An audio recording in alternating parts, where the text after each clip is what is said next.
I'm fucking Jay-Z. Because people made it a personal thing that you chose Kendrick for the Super Bowl. It's like, oh man, he's choosing the side and he's putting, and he's not. Like I don't have, what do I have to do with that? I chose the guy that was having a monster year. It wasn't in some sort of alliance to a battle. Yeah. What I care about them two guys battling, like, what's that got to do with me? Word. Have at it. Have fun. Buzzbuster Daily here. Jay-Z finally responded. What he revealed about Drake after the Iceman diss didn't sound like a typical rap comeback. It pulled the curtain back on the Sixth God in a way no punchline ever managed to do. On May 15, 2026, Drake released Iceman, a full project packed with jabs aimed at Hove. The surprise wasn't the album itself, it was what came next. Jay-Z didn't answer with a diss record, a social media rant, or a coded lyric. Instead, he fired back with something far more damaging: receipts. Precise, measured, billionaire-level facts. That reply landed with more weight than anything Drake said on the record. During Iceman, Drake made it clear he'd rather take $500,000 than sit down for dinner with Sean Carter. He also suggested the older generation had nothing left to teach him. In effect, he stood in front of hip-hop and dismissed the very man behind the blueprint, treating Jay-Z like he no longer mattered, and even implying Hove benefited from Drake's fame. I want to make a move. I want to perform their favorite song, but you know they love the suit. Yeah, that song. Oh, no. It's a cultural divide. I'm going to get it on the floor. You really about to do it? 40 acres in the mule. This is bigger than the music. You really about to do it? Yeah, they tried to rig the game, but you can't fake influence. They get on it like that. Hey, I'm tripping, I'm sliding, I'm riding through the back like that. The disrespect was impossible to ignore. What made the moment even more startling was Jay-Z's reaction. He didn't look rattled at all. No emotional outburst, no rushed response, just a calm move that shifted the conversation completely. That's where the story turns, because the way Jay-Z answered didn't just push back on one album. It reportedly put a spotlight on Drake's decisions over the last 2 years, raising questions about every lawsuit, every calculated move, and every attempt to control the narrative. Suddenly, this wasn't only about a diss anymore, it was about exposure. Every hint, every coded line, every quiet shot has led to this moment. Jay-Z didn't need a long speech. He laid out the evidence, stepped back, and let everyone connect the dots. Pay close attention, because this goes far beyond two artists trading tension. What we're watching feels bigger than a feud. It looks like a battle over influence, legacy, and who really gets to shape hip-hop's future. Right now, one man carries himself like royalty. Probably the most disrespectful line on Iceman is this. Yo, baby, mom ain't even post a single damn. That's not even a rap diss anymore. That's personal humiliation. Because Drake isn't just attacking rappers on this album, he's attacking reputations, relationships, public image. Then he follows it with, Where she at? Yeah, where she at? That's the type of line designed to go viral instantly. The other seems more like a younger star challenging the very figure who helped open the door. Take a second and rewind with me, because the real beginning isn't recent at all. To make sense of where this stands today, you have to go all the way back to 2009. Not the headlines of today, not the speculation years later. It starts there. This story between Jay-Z and Drake didn't begin with Iceman. The first chapter was a major endorsement. At that point, Drake was still largely unproven. He was the Toronto artist many people knew first as Jimmy Brooks from Degrassi. In rap circles, there was real uncertainty about him. Some listeners saw potential, others weren't convinced he belonged in the conversation at all. Yes, he had momentum. Lil Wayne had already shown belief in him. Even so, much of the music business still hadn't fully bought in. That changed in a major way when Jay-Z appeared on the successful remix. Mocked Jay-Z for always rapping about expensive art. Then Hove responded on the We Made It remix with, "Sorry Mr. Drizzy for so much art talk." Back then, Drake stayed quiet, but now, Drake sounds like he's done respecting the old. In 2009, that meant everything. It wasn't just extra attention, it was validation. In rap, getting endorsed by Jay-Z was as major as it gets. It was like receiving a public blessing from the highest authority in the room, with the entire culture watching. Once Hove backed Drake, that approval instantly changed how people saw him. Still, Jay didn't leave it at a simple cosign. He took it a step further and placed Drake on the Blueprint 3, one of the most significant releases in his catalog. On Off That, he welcomed the young artist from Toronto into his world and, in a sense, gave him access to one of the most elite spaces in hip-hop.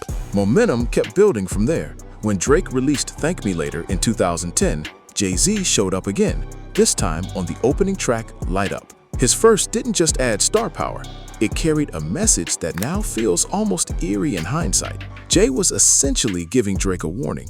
He laid out the playbook right in front of him. There were allegedly a lot of Jay-Z shots on Iceman. Jig is up. What are the shots? He definitely addressed Hove and gave him a few little elbows, in my opinion, based off putting Kendrick on the Super Bowl. I'll take the $500K, not the dinner.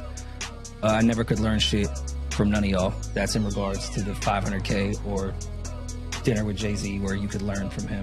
That's a shot? No. Oh, okay. But saying I could never learn shit from y'all, it's an elbow. He said people would come at him through petty rap conflicts, using distractions dressed up as opportunities. He referenced the Barzini meeting and told him to keep an eye on disloyal people hiding in plain sight. Looking back, it sounds less like a feature and more like a forecast. Jay-Z spelled it out for Drake years before any of it fully unfolded. The manufactured feuds, the hidden agendas, the people pretending to help while moving against him. He saw the storm coming long before everyone else did. That cosign changed everything. Drake accepted it, wore it proudly, and ran with the spotlight it created. Yet for years after, he seemed to keep reaching for approval from the very person who handed him that moment without hesitation. Keep that idea locked in, because it explains a lot of what came later. Nothing about Drake's energy on Iceman appeared out of thin air. It feels rooted in something deeper, like the frustration of someone who believes he was left behind. More specifically, it reads like the reaction of an artist who thought one of hip-hop's biggest elder statesmen turned away at a critical moment. That kind of hurt can shape everything. Here's where the story takes a surprising turn. Jay-Z's answer suggested the situation Drake viewed as rejection may not have been rejection at all. Suddenly, the entire narrative starts to look more complicated than people first assumed. Now jump ahead to 2024. If you missed the chaos, here's the short version. Drake and Kendrick Lamar entered a major rap battle, and it escalated fast. This wasn't subtle commentary or quiet sneak disses. It became an all-out lyrical showdown, with both artists releasing track after track over the span of just a few weeks. Once the dust settled, the public mood seemed impossible to ignore. Kendrick Lamar emerged looking like the clear winner in the eyes of much of the culture, while Drake faced criticism from all sides. Not Like Us took on a life of its own. Jay-Z plays different than Drake. Drake be girls. Drake the type of get mad at you for saying something about him and DM your wife. We've always loved Drake for being an emotional. So why are we going to be mad at him? I didn't know he was emotional. I didn't know he's that emotional. Jay ain't doing that. Jay gonna come fight you straight. It worked for a long time and then we caught him. You need a new trick. It's that simple. It didn't just land as another diss record. It became an anthem, and it became a Billboard sensation. First, the track reached the Grammys and took home a win. Not long after, it became the defining moment of Kendrick's 2025 Super Bowl halftime show, easily one of the largest platforms in American entertainment. Millions were locked in. Under that kind of spotlight, Kendrick performed Not Like Us, and the audience roared every line back at him. Meanwhile, another image added fuel to the conversation. At the Key of Foreign pop-out show, LeBron James was seen dancing and celebrating in full view. That stood out because LeBron had once been viewed as someone closer to Drake's side, yet here he was appearing to embrace the opposite camp. At that point, Jay-Z suddenly became part of the story. Rock Nation oversees the Super Bowl halftime show, and Jay-Z serves as the NFL's live music entertainment strategist through that partnership. That detail mattered even more because Drake had just referred to Jay-Z as a gatekeeper on Iceman. Before long, Drake's supporters, along with a huge section of the internet, began connecting dots. Their argument was that Jay-Z intentionally helped put Kendrick in that position to make Drake look bad. Some even pushed the idea that Rock Nation was working against the Six and that the entire sequence had been carefully planned from the start. Online, the theory spread fast. People latched onto it, building a larger narrative around it, even though the actual evidence didn't clearly back those claims. Still, the speculation kept growing. And really, that was only the setup, because the next development is what truly changed the mood around Drake. Even Hav and Jay-Z took notice. Jay-Z, who rarely comments on rap controversy in public, gave GQ one of those uncommon interviews that immediately made waves. The original focus was supposed to be his Reasonable Doubt and the Blueprint anniversary performances at Yankee Stadium. Instead, the discussion shifted toward the biggest rap conflict in the spotlight. What he said about the Drake and Kendrick feud ended up feeling bigger than a casual opinion. In many ways, it helped frame the energy Drake later brought into Iceman. When people sit there and compare Drake to Kendrick Lamar, I say it's not even close because Kendrick is going to be known as a rapper. Drake is a top musician. It's not the same. They're not even on the same echelon. And you could tell because Kendrick is blowing up. Why? Because he's talking about Drake. That in itself proves that Drake is the fucking guy. To really understand the moment, you have to see what made it hit so hard. Not every slight arrives loud. Sometimes there's no dramatic speech, no sharp insult, no track playing in the background. Occasionally, the heaviest message comes from someone at the top simply brushing the whole thing aside. That was the feeling many people took from Jay-Z's comments. Hav said the Drake-Kendrick clash had gone beyond where it should have. He explained it this way: "We love the excitement, and I love the sparring and the music you get. But in this day and age, there's so much negative stuff that comes with it that you almost wish it didn't happen." Then came the part that likely landed hardest for Drake. Jay-Z pointed to how divided listeners had become. His view was that people who support Kendrick now reject Drake completely, no matter what he releases or says. That observation wasn't loud, but it was cutting. Coming from someone of Jay-Z's stature, it sounded less like commentary and more like a cold diagnosis of where the culture stood. He also framed it as an attack on someone's reputation and family, even saying the situation has started pulling children into the spotlight. At first glance, that comes off polished and measured. It sounds like Jay-Z taking the high road, staying above the chaos, and speaking like a veteran figure in the culture. Look a little closer though, and the message feels very different. Jay-Z never clearly stood up for Drake. He didn't argue that Drizzy was being treated unfairly. He never said Kendrick had crossed a line. Instead, he made a broad comment that placed Drake at the center of the damage to someone's image and personal life, which was true on its face. Yet despite that, he still handed Kendrick the Super Bowl stage. That is the key detail. Dot received the most visible platform in American music at the exact moment Drake was clearly absorbing the fallout. When the backlash started and people accused Jay of being tied to some effort against Drake, HOV didn't get defensive. Drake is really dissing Jay-Z now. And after the Nicki Minaj saga, rappers suddenly aren't scared of Hove anymore. On Whisper My Name, Drake says, "I'll take 500K, not the dinner." That's a direct shot at the dinner with Jay-Z or 500K debate. Drake's basically saying Jay's wisdom means nothing to him. He laughed. That reaction changed everything. His response was basically the quote that should have shut the entire theory down. He said, "It's like I'm fighting Jay-Z. All due respect to him, and the point was obvious. The idea simply didn't add up." He even opened with, "all due respect to him," speaking about Drake as if the accusation itself was too small to take seriously, as if suggesting that Sean Corey Carter, a billionaire, a mogul, a permanent fixture in music and culture, would be secretly plotting around Drake was absurd on arrival. The idea that a man who had already weathered Nas, Pusha T, Dame Dash, and every challenge the streets could offer would waste energy plotting against a rapper from Toronto was treated like a joke. That reaction said everything. In many ways, it was the true opening move. Drake didn't miss it. He took that message straight to the booth and turned it into Iceman. On May 15, 2026, Drake did something almost no one saw coming. He didn't release one album. He didn't stop at two. He arrived with 3 full projects at once: Iceman, Habibti, and Maid of Honor. Overnight, it became the defining music moment of 2026. One song in particular, Make Them Cry, exploded instantly and set the record for the most Spotify streams in a single day that year. Drake wasn't just dominating charts, he was outdoing his own past milestones, while the internet raced to decode every lyric. Now focus on what he appeared to say about Jay-Z. The clearest early jab lands on the opening track, Janus STF2.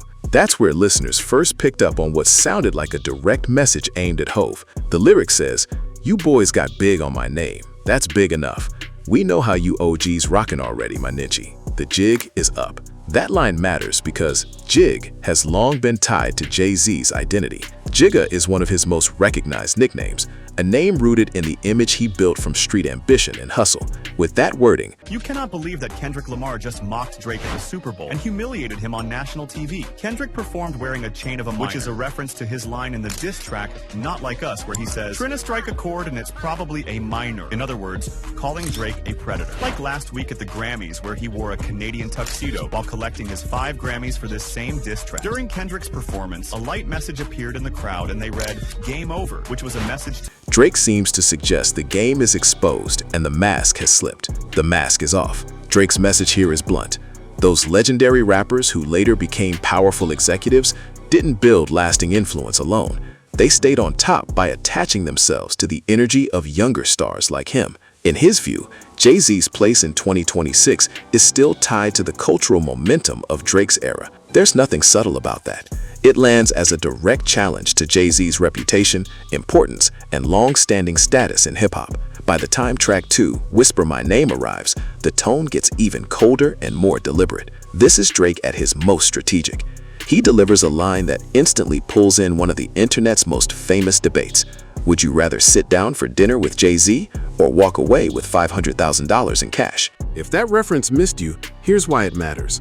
For years, people online have argued that a private dinner with HOV could be worth more than the money because of the game, insight, and access he could offer. The discussion became so widespread that Jay-Z himself responded during a CBS Mornings interview with Gayle King in 2023. His answer was simple: take the money.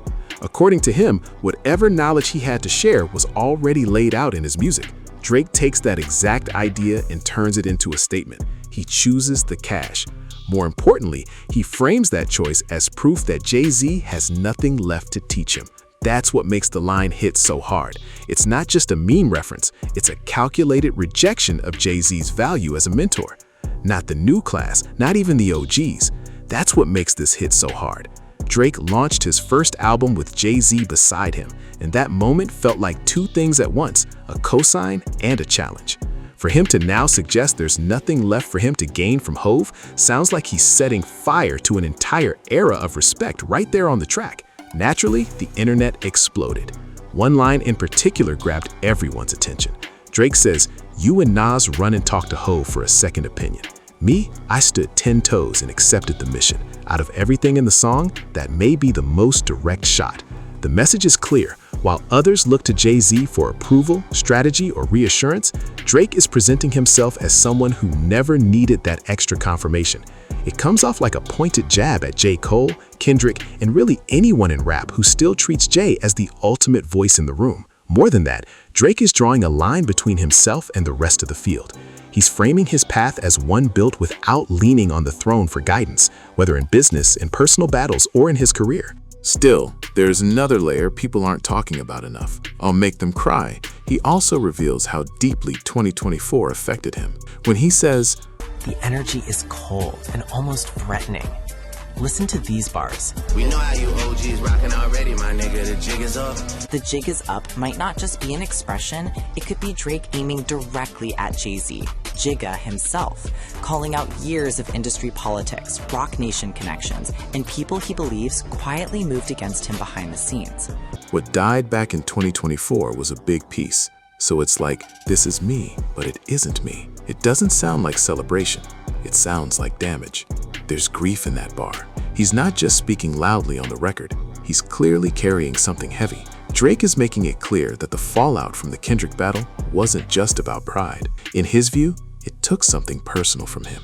At the center of that frustration is Sean Carter, the figure he seems to hold partly responsible for Kendrick gained the Super Bowl spotlight, while Drake was still trying to regain his footing. Because of that, the shots on Iceman aimed at Jay-Z don't come across like routine rap competition.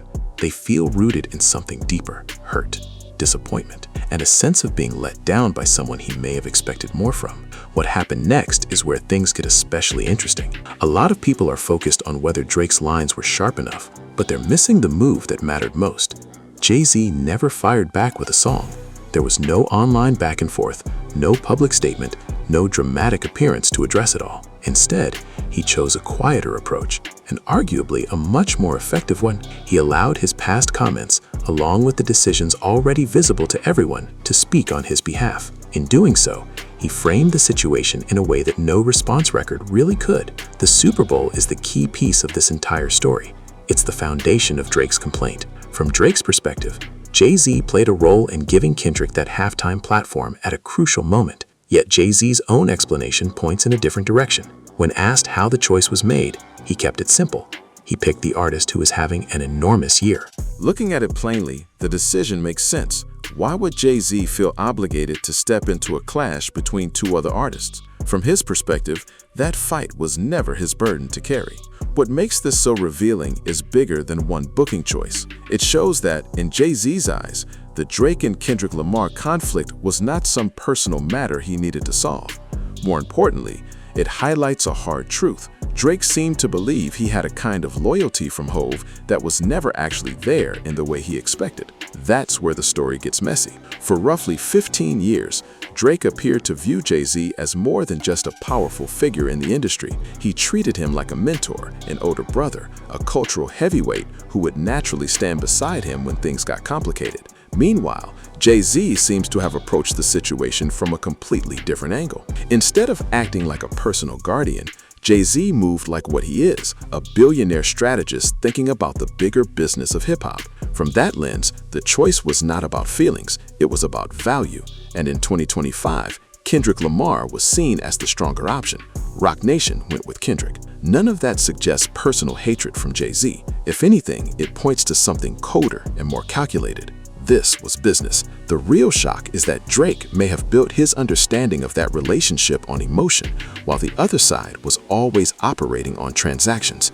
In that light, Iceman starts to sound less like a power move and more like a very public expression of frustration. He's aiming blame at someone who never signed up to watch over him to begin with. That line is where everything slips into the open. In that moment, what Jay-Z appears to be saying is simple. This situation does not rise to his level of attention.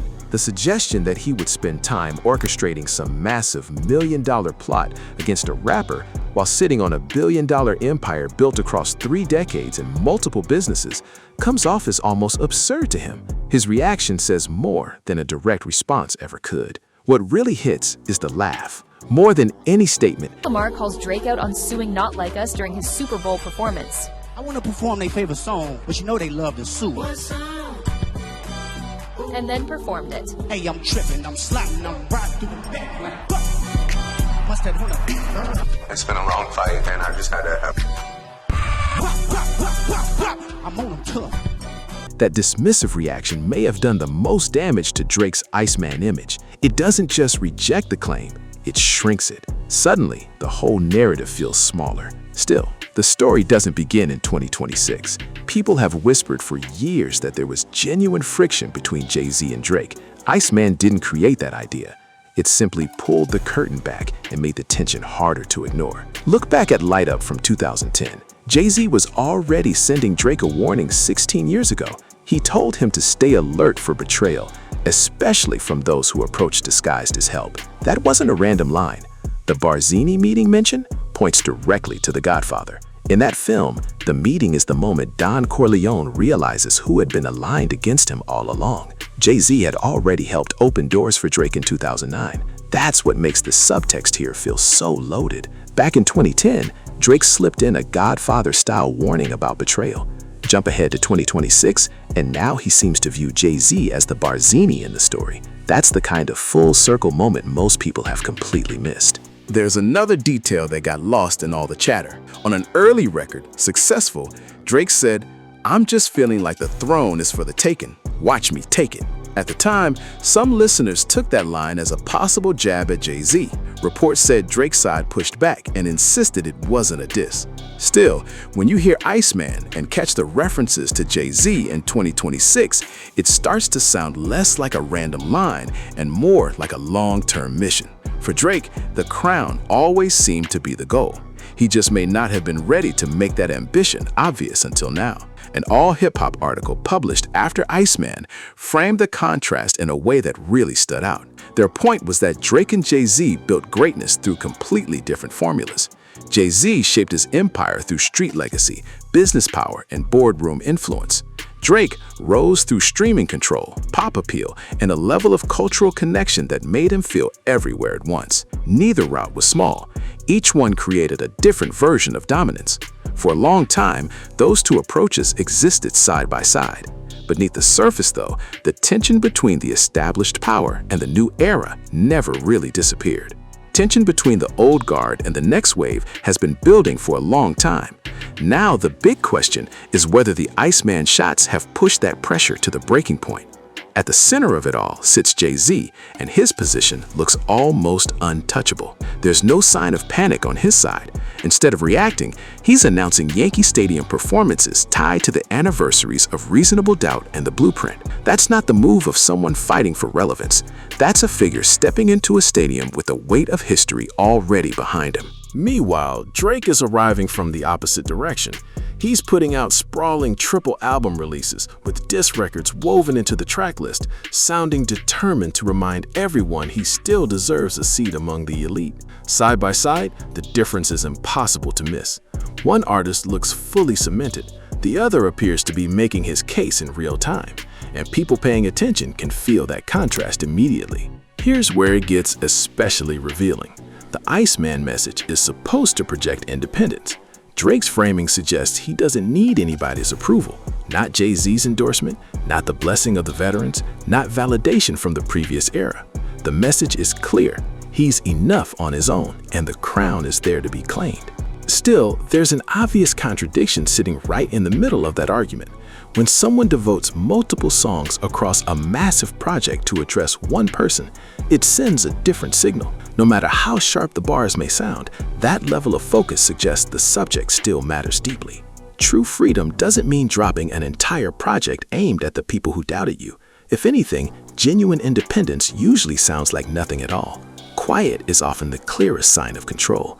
The strongest players rarely rush to explain themselves. Look at Jay-Z. What's damaging for Jay-Z is that despite his extraordinary statement, this has gone around the world. It's been leading bulletins, but it's gone around the world, hasn't it? And mud sticks. I mean, there's no question. I mean, he's been emphatic in his denials, both when he denied what was said about him on this show, and also now, obviously, what's come out of this lawsuit. But there's a lot of negative stuff around Jay-Z right now, which is clearly damaging to him. He spent years building Roc Nation and expanding his empire while giving almost no energy to rap critics questioning his status. HuffPost summed it up perfectly. It's still uncertain whether any real friction exists between Drake and Jay-Z, or whether the tension mostly lives on Drake's side. That idea changes everything. Here's why it matters. The GQ interview that supposedly sparked this whole Iceman reaction was never centered on Drake in the first place. Jay-Z made a passing remark during a much broader discussion. His focus wasn't Drake. He was out promoting his anniversary shows. Meanwhile, Drake appears to have treated that moment like a direct shot. He seems to have heard hostility in Jay-Z's words that may not have been there at all. That disconnect is where the story gets revealing. One person may have seen a personal conflict, while the other was simply moving through business as usual. That's the real takeaway. Drake turned his feelings into a full album centered on a battle Jay-Z may have never intended to join. In the end, it exposes less about Jay-Z's mindset and more about how deeply Drake may have been affected by the situation. That line says more than he may have intended. On the surface, he's referring to the Kendrick situation. Underneath it, though, he's also giving away the answer to the Jay-Z question. What happened with Kendrick didn't just create headlines, it seems to have shaken Drake at his core. The clash exposed a level of vulnerability, and once that confidence was rattled, the search for an explanation appeared to shift outward. In that mindset, the idea that Jay-Z somehow played a hidden role in his decline becomes easier to hold on to, because the other possibility is much harder to accept. Kendrick may have simply outperformed him, and much of the culture saw it that way. Here's why that matters. This isn't merely a story about two enormously successful artists trading indirect shots, especially when the tension now feels active mostly from one direction. The bigger issue is what this says about hip-hop itself. At stake is the blueprint of the genre and the ongoing argument over who has the authority to define greatness. Jay-Z stands for a very specific kind of legacy. His position was built across 3 decades through consistency, lyrical skill, credibility, sharp business instincts, and the ability to build far beyond music. He didn't reach billionaire status by obsessing over streaming totals. That level of success came from becoming impossible to ignore in every area the culture values. When he declined a feature, it was because his time operated on another level.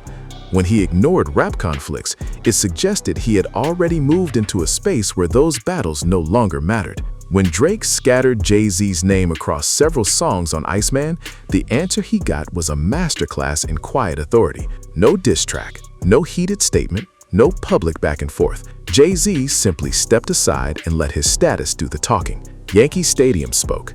3 decades of history spoke. The body of work, the business moves, the long trail of proof all spoke louder than any reply ever could. Drake, on the other hand, stands for a completely different kind of dominance. He is the defining superstar of the streaming age, the most played artist in Spotify history, and the artist who shattered record after record across the industry. Those achievements are undeniable. No one can erase what Aubrey has accomplished in pure numbers. Still, chart success and lasting cultural weight are not always the same thing. That tension seems to sit at the center of Iceman. The project feels like Drake confronting a difficult reality as it unfolds. The culture may no longer treat commercial success and legacy as interchangeable. Kendrick's Not Like Us winning a Grammy and landing on the Super Bowl stage did more than mark a victory in a rap battle. It signaled something bigger. To many people, it looked like the culture was ready to elevate someone else as the defining voice of the moment. From Drake's perspective, Jay-Z appears connected to that shift, almost like a symbol of the coronation. Here's the part that really matters, though. Jay-Z's entire reaction, the interview remarks, the shrug, the laugh, the Yankee Stadium moment, wasn't just a response. It was the message. What he did may have been the strongest move possible because it validated what people paying attention have understood for years. The true greats don't chase crowns. They already wear them. Whenever a challenge comes their way, they don't panic, overreact, or rush to prove themselves. They let the resume answer everything. 3 decades at the top, a billion-dollar empire, 30 years of staying impossible to ignore. That's how Jay-Z answered Iceman. No diss track, no social post, just history. Meanwhile, Drake is operating at one of the biggest commercial peaks of his entire run, a triple album release, streaming milestone shattered. Make Them Cry, the highest streamed single day of 2026. Even with all of that, the public discussion keeps drifting somewhere else. People aren't only talking about the wins, they're still asking if he's really fine, if 2024 left a deeper mark than anyone expected, if Iceman is a celebration or something more revealing. That contradiction is what makes this story so compelling. On one side, the numbers are overwhelming. On the other, the narrative refuses to move on. By stepping in the way he did, Jay-Z showed something important without ever needing to force the moment. He revealed the emotional framework behind Drake's situation while staying calm and measured. That's exactly why the dinner with Hove conversation still matters. Real insight doesn't need volume. Real influence doesn't need theatrics. And the people who truly understand power know the work always speaks first. Drake said the jig is up, but the bigger truth may be that everyone can finally see the board clearly. Maybe the outcome isn't heading where he expected. One thing is clear, this story is still developing in real time. Iceman only arrived 4 days ago, which means the internet is still deep in that first frenzy, picking apart every line, every subtle jab, and every possible name drop. Meanwhile, Jay-Z still hasn't issued a direct public reply to the shots aimed at him on Iceman. That quiet matters. It doesn't look accidental either, because Sean Carter has never built his reputation on emotional reactions. From the very beginning, his moves have been careful, measured, and deliberate. Now, I want to know where you stand on all of this. Head to the comments and say what you really think. Are Drake's Iceman disses landing for you? Or is Jay-Z's calm silence making Drake seem even less significant? Maybe Drake is the only one treating this like an actual battle. That's part of what makes this so interesting. The bigger question is, what happens if Jay-Z decides to answer? Does he send back a sharp verse? Does he address it in an interview? Or does he say nothing at all and let business success speak on his behalf? If you want to catch the next twist the second it happens, make sure you subscribe. This story is still moving, and it doesn't feel close to finish, not even close. Stay locked in, because when the next chapter drops, we'll be right here breaking it all down with clear eyes, solid facts, and none of the noise.